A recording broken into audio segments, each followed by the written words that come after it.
my god, that's so strange. Welcome to my world. This is Multiverse. Hi, my name is Ivette Fuentes.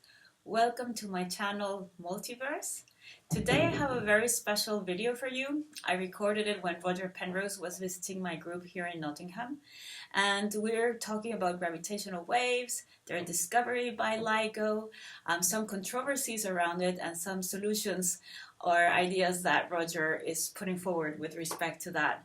So before we go into it, I wanted to thank my very dear friend Nacho Retali, who makes music for movies.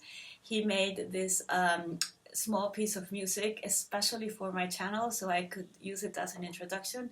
So Nacho, thank you very much. That was a very nice, generous gift. And I also want to thank Leo, my son, for his help editing. And well, I hope you all enjoy it. I guess you're familiar with my guest today, Roger Penrose. And he's been visiting for a week. We're here in my office at the University of Nottingham. And we decided it would be interesting to discuss a little bit what's happening with LIGO, because there's a very interesting controversy going on. And maybe you want to say something about it. Well, shall I give you my story about the talk? Yeah. See, I gave a talk in Vienna, and it was probably, a year and a half ago? I think so, a while back now. Yeah. And I had an idea that I was trying to describe about dark matter particles. Now, see, dark matter is the main constituent of the matter in the universe. Forget about dark energy. Dark energy, to me, is just a term in Einstein's equations, which gives you this expansion that we seem to see, the exponential expansion. The dark matter is really out there, and it's invisible. Well, it's invisible rather than dark, really. And it's the main constituent of the universe. I forget, 70-something% of the material in the universe. Now, nobody really knows what it is, but I was giving this talk in which I described an idea of mine, which I've been playing with some while, a bit like your multiverse, but it's a different kind of multiverse, where you see the current view of the universe is it starts with the Big Bang, expands for a bit, and then it starts to do this, what's called exponential expansion. Well, there's supposed to be a little bit right at the beginning where it had what's called inflation. And I never liked the idea of inflation because it seemed to be such an artificial theory. But I don't want to talk about that now. It's just to say that in my picture, this beginning of the universe, so-called, was not actually the beginning. It was the continuation of a previous, I'm calling eon rather than using the word universe, because to me the universe is this succession of eons, one after the other. Our eon began with the Big Bang and goes on till we get to this indefinitely expanding universe that we seem to be starting to see. Now, the idea is that in the picture that I present, you can squash down infinity and it makes a kind of boundary, or see, a time, if you like. It counts as time infinity in the ordinary way you measure time, but you can squash it down so that time becomes a moment, in a sense, and that moment becomes the Big Bang of the next eon. Okay, I don't want to talk about this here, but I was talking about that in Vienna, and in this scheme, the dark matter, this mysterious dark matter, has to be there. That is to say, there has to be a substance which is the main constituent of the universe each time you cross over into the next one. But since you don't want to have this dark matter, whatever it is, continuing and building up each time, from eon to eon, it has to decay away from the origin in the Big Bang to the remote future. And as it decays into gravitational signals. Now, these would be very unusual signals. If you were able to detect one of them, it would be like a blip, like that. Or in a galaxy, any galaxy has loads of dark matter in it. This dark matter, each one of the, I call the little particles which make the dark matter, I call them eribons, because there was a god or a pre-god or something called Erebos, and it would seem to be, he was the god of darkness, so I thought that was quite appropriate. Anyway, so these eribons have to decay one by one, blip, blip, blip, blip. But when in a whole galaxy, there would be crowds and crowds of them all coming out at once. Okay, so I imagine there were two kinds of signals. One would be the close decays of these error-bound particles. When I say close, I mean in our solar system, something like that. And if you had the right kind of gravitational wave detector, these would be sort of like a blip like that, just one instant. But in a distant galaxy, there would be hordes of them coming out, and you might detect them. So at the end of my talk in Vienna, I said, well, maybe you could see these in a gravitational wave detector. And then I thought, well, maybe they've already seen them in LIGO, but they're all in the rubbish bin. They just throw them out because the signals aren't the kind they expect to see. And I think it was the same day, or maybe I the think day it was after, the day after. Yeah. when you told me about this controversy between the people in Copenhagen. There's a group in Copenhagen, in Denmark, where there's a man called Andrew Jackson, whom I met and I knew slightly, and he and his colleagues had claimed that the LIGO signals, there's something a bit odd about them, because, you see, there are these two detectors, one in Livingston and what's the other one? Livingston and... I always forget. I get the name gone out of my head at the moment. But anyway... There's two detectors, yes. yeah. and they're 1,000 miles apart, something like that. So as this gravitational wave signal comes in, and it travels with the speed of light, it hits one detector and then the other one. And so there's a slight change, very, very tiny delay between one and the other. So if they see the signal in one of them, and then they see the signal in the other one, they can tell something about what direction it's coming from. That's the idea. Yeah. But then what the Copenhagen people did is they looked at what's called the noise. Now you see, the noise is the kind of irrelevant stuff. It's the crackle you might hear that's not supposed to be anything to do with the experiment. It might be a lorry driving the road and down the road and making a little glitch on their machine. But the thing is that what the Copenhagen people did was that they looked at the same time delay as the honest signal, apparently, the story is, the official story is, that this signal represents black holes in some distant galaxy, which are spiraling around each other and then finally swallowing each other up. And when they do that, there's this big burst of gravitational waves with a very special kind of signature. And the idea is that the people at LIGO know this signature, and if they see some signal which looks like that, they think maybe that's a black hole swallowing each other up, gravitational waves coming to us. And then they have another detector, the other one, and the other one sees it a little earlier or a little later, and this gives them some idea of where the signal is coming from. But the Copenhagen, Andrew Jackson and his colleagues looked at the noise, that's the sort of irrelevant crackle, and they found that in the noise you found correlations between the one detector and the other. So it means, is something going wrong?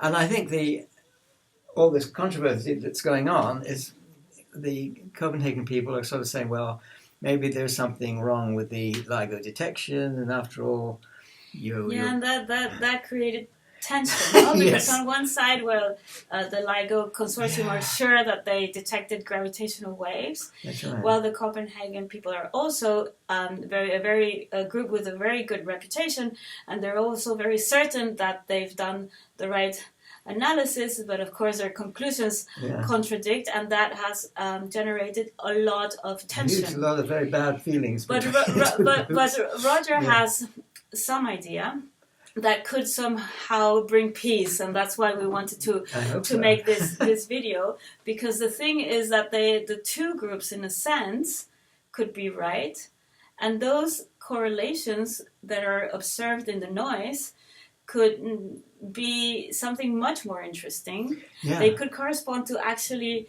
real physical events happening out there in space, that they're just not the typical signal from a gravitational wave, but it's a signal coming from a different effect, right? So you have a proposal of what it could be, but in a sense it could be also, something new. I think that's the thing, that what they seem to be seeing is something different from what anybody expected. Yeah. And therefore, I think the LIGO people thought, well, it's got to be gravitational waves from black holes or something, Yeah. and what else? And the Copenhagen people aren't saying that they know what it is, Yeah. but there seems to be something else going on, quite different from the What expected. black hole. But I mean, you encounters. can imagine that, because think about we don't have any instruments to see outer space. We don't have the telescope, and suddenly we build one, and we observe, and we see things, and probably because we're not even imagining what we could be seeing, you know, and that's another topic, interesting topic to discuss. We don't sure. even understand what we're seeing.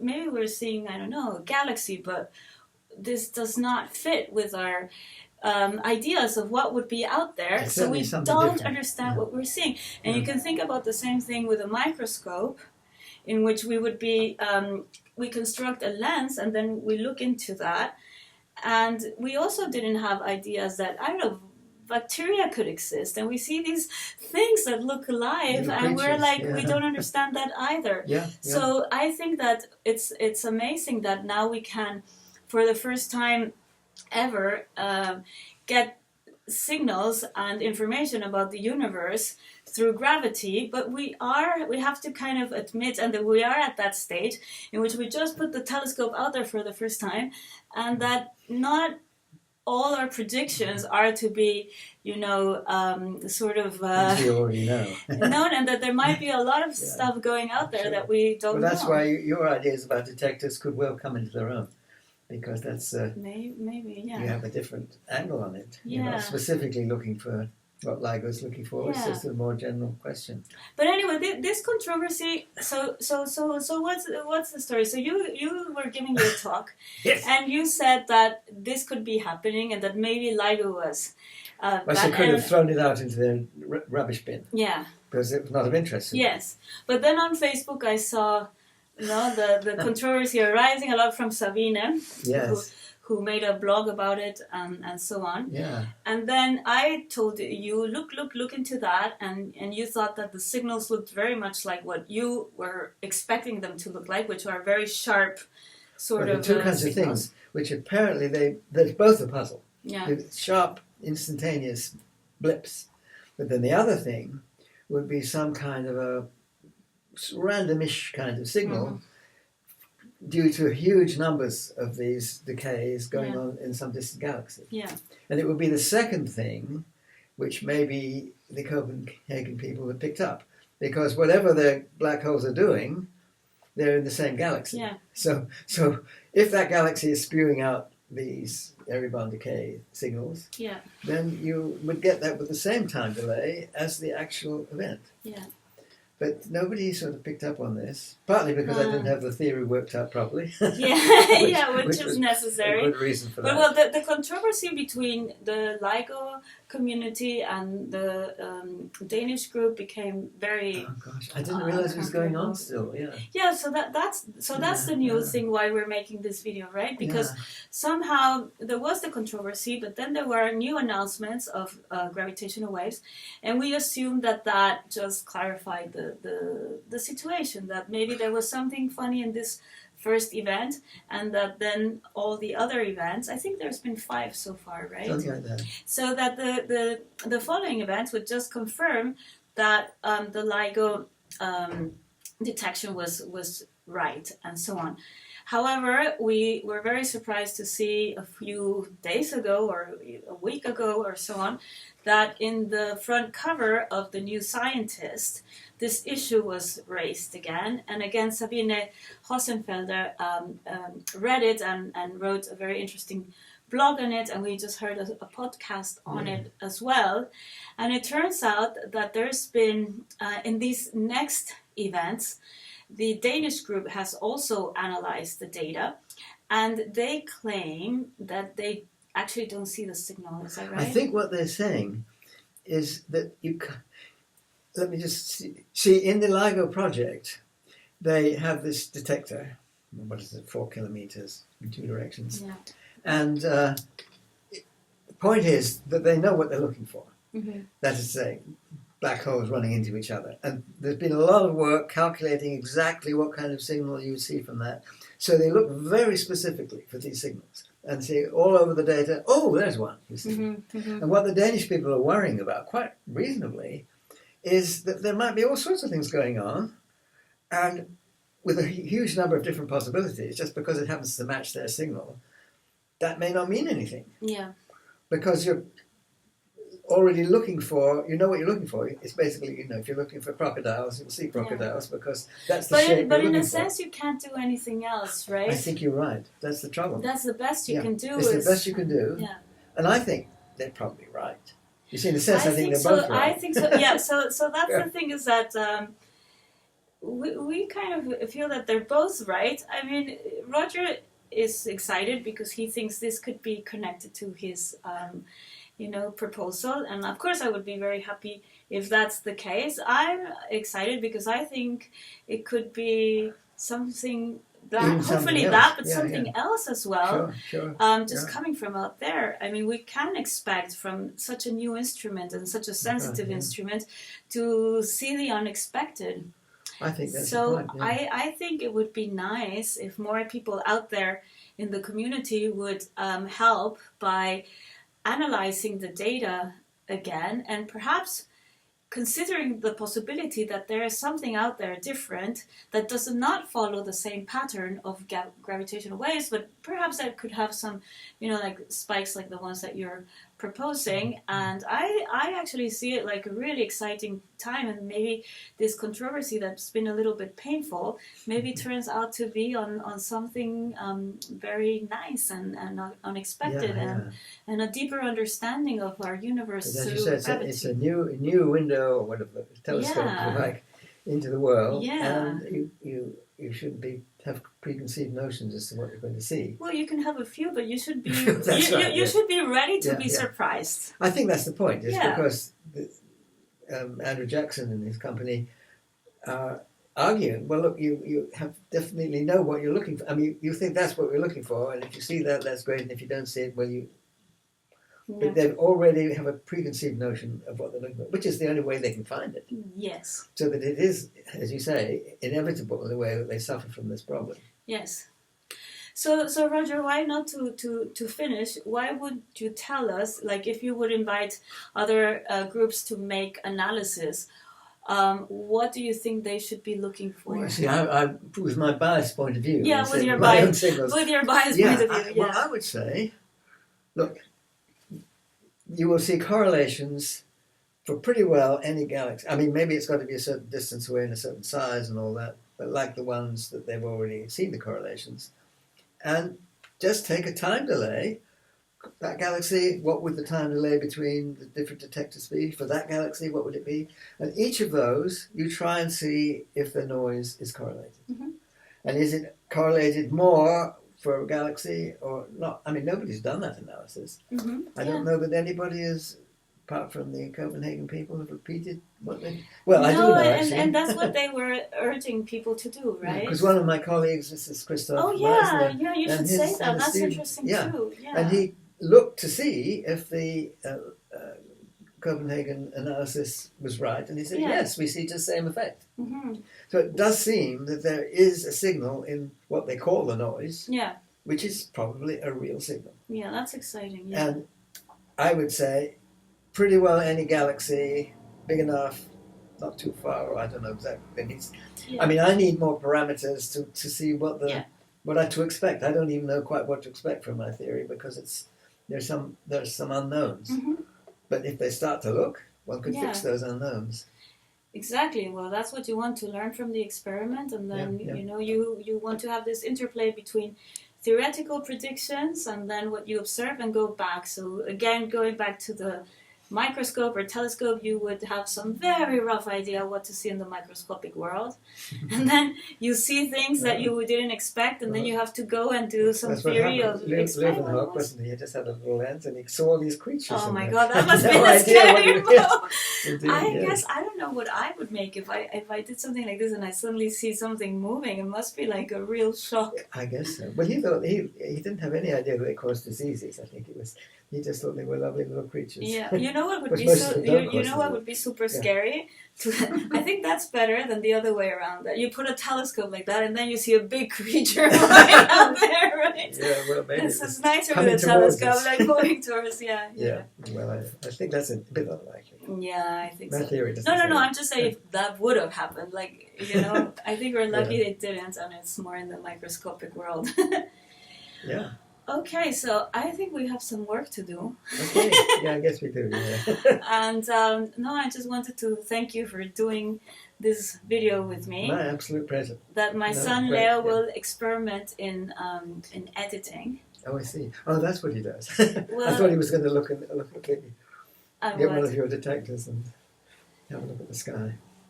Oh well, we I can. guess you need to work with him. Yeah. He's interested in doing some editing and design and things like that. So we let him see what he does with this. Oh, great. Okay. Well, good luck to him. Well, thank you. Yeah. Thanks, and see you soon. And if you want to make some comments on other things you would like to hear about, just let us know, and we can do a video on that.